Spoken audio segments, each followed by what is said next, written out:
The world we live in feels safe until the moment you wake up and can't move. These are stories of sleep paralysis. Subscribe and hit the like button. Last night I had a paralytic sleep.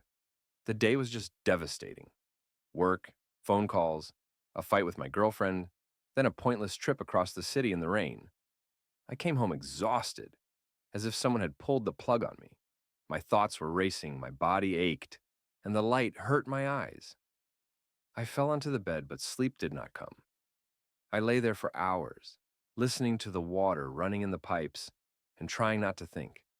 And when I finally started to drift off, I felt myself falling. I woke up, or so I thought. The room was the same, but too quiet. The air was stagnant, like in a basement. The light from the street flickered through the blinds, as if the lamp outside the window was going out and coming back on again. I lay there, realizing that I couldn't move. My heart was beating, but my body was dead. And then I heard a sound. First, a quiet crack on the floor, then a step. One, two.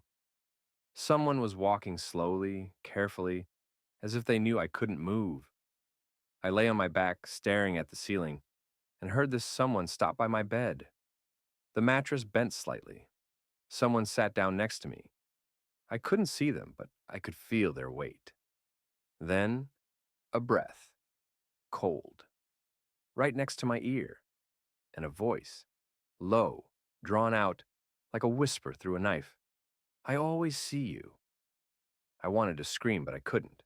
I wanted to move even a finger, but my body wouldn't obey. The voice again closer, now hissing, I've been here a long time. Every night. Every move you make. Did you think I didn't notice? I felt a cold hand slide under my blanket. The touch was slippery, sticky, like damp fabric. It touched my stomach, then my chest. It began to move higher, toward my throat. I know how you breathe. I know how you tremble, and I like it. The light flickered again, and I saw out of the corner of my eye. It was sitting there. It looked like a person, but not quite.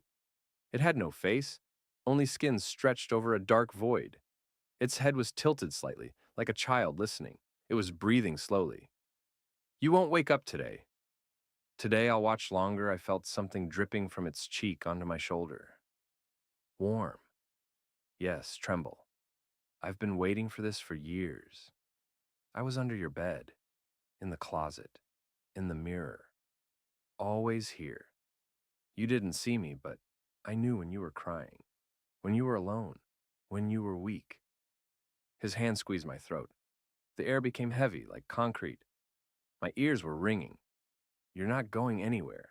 Ever I was suffocating.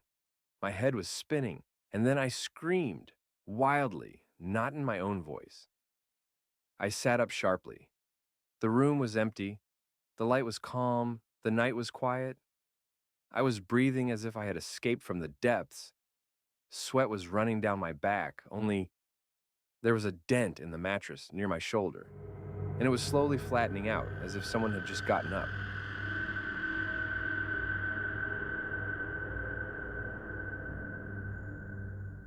Last night I had a paralytic sleep. The day was difficult and strangely tense. From the very morning, everything went wrong. I overslept, spilled coffee on my shirt, and almost missed a meeting. At work, the phone rang all day long. One client, then another, then another. No one listened, everyone demanded something. By evening, I caught myself clenching my teeth, even when I was silent. On the way back, it started to rain. I stood under the canopy at the bus stop, watching the raindrops mix with the dust on the asphalt, and thought that I hadn't felt so empty in a long time. Only one phrase echoed in my head. I have to make it to bed. When I finally got home, the apartment was quiet and damp. The windows reflected neon lights that flickered like a heartbeat. I threw my wet raincoat on a chair and took off my shoes right in the hallway. I didn't want anything, not to eat or talk. My phone was lit up with messages, but I didn't even look at it.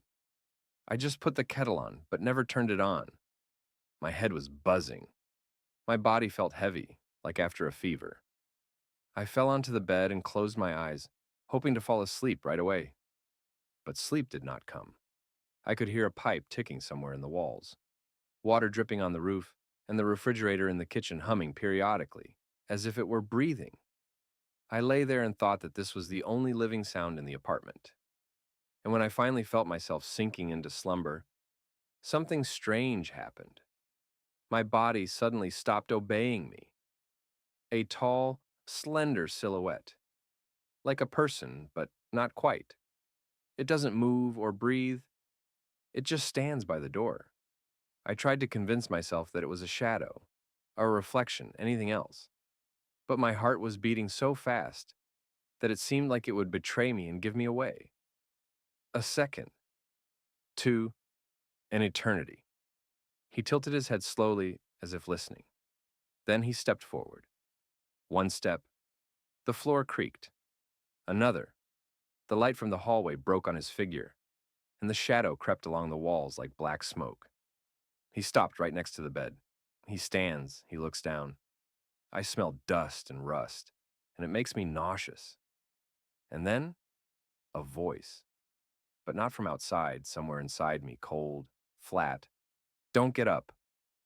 My heart stops for a moment. If you leave, the door won't open again. He leans over and I see his face, or rather, the place where it should be. A void smooth as glass, with something dark moving beneath the surface. His breath touches my cheek. I'm always here. When you sleep, when you wake up, when you think you're alone. The light flashed, then went out. I jerked awake, gasping for air as if I had just surfaced from underwater. The room was normal. Silence. Only the shadow of the door. I sat there gasping for air, while my heart returned to its place. Only there were wet footprints on the floor near the door, and they slowly disappeared, as if someone had just left.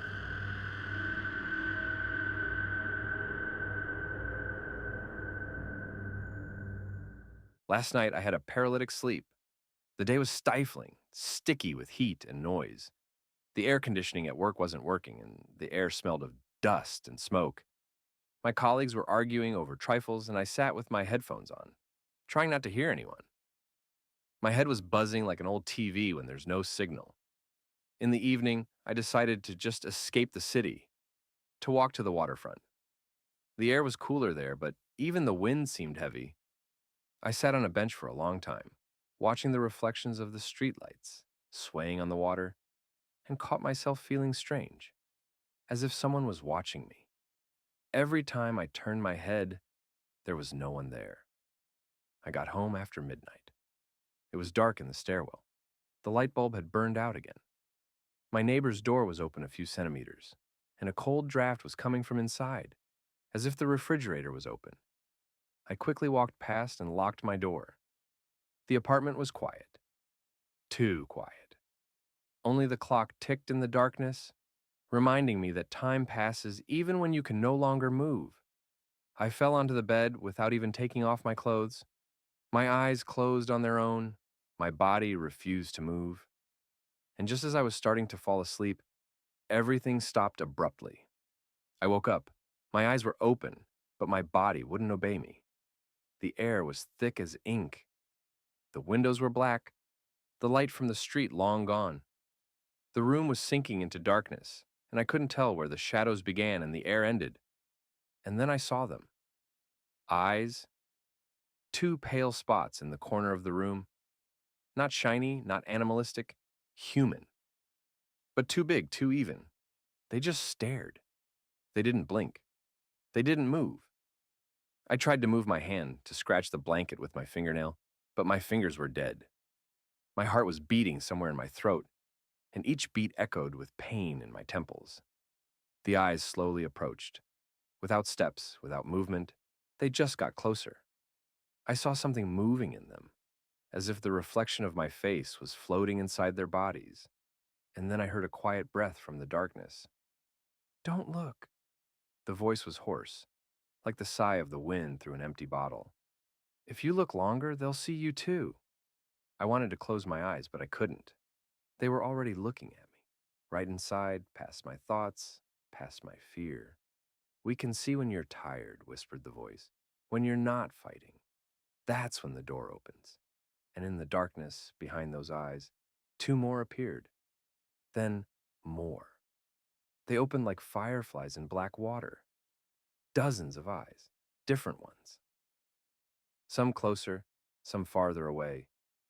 They were all looking at me. The air turned icy. I felt the blanket move slightly as if someone was breathing nearby. We are here, whispered several voices at once. Always here. And then, one pair of eyes dropped lower, right to the level of my face. I saw only a dark void around them, and something moved in it. Now you see us too. I jumped up and screamed, but there was no sound. The light flashed on. The room was empty. The eyes were gone. I sat there for a long time, gasping for air, waiting for my heart to stop pounding. Sweat poured down my back and my mouth had a metallic taste. Silence. An ordinary night? Except on the wall, near the bed, there were two wet round marks, as if someone had been staring at it for a long time. And they slowly disappeared as if absorbed into the plaster.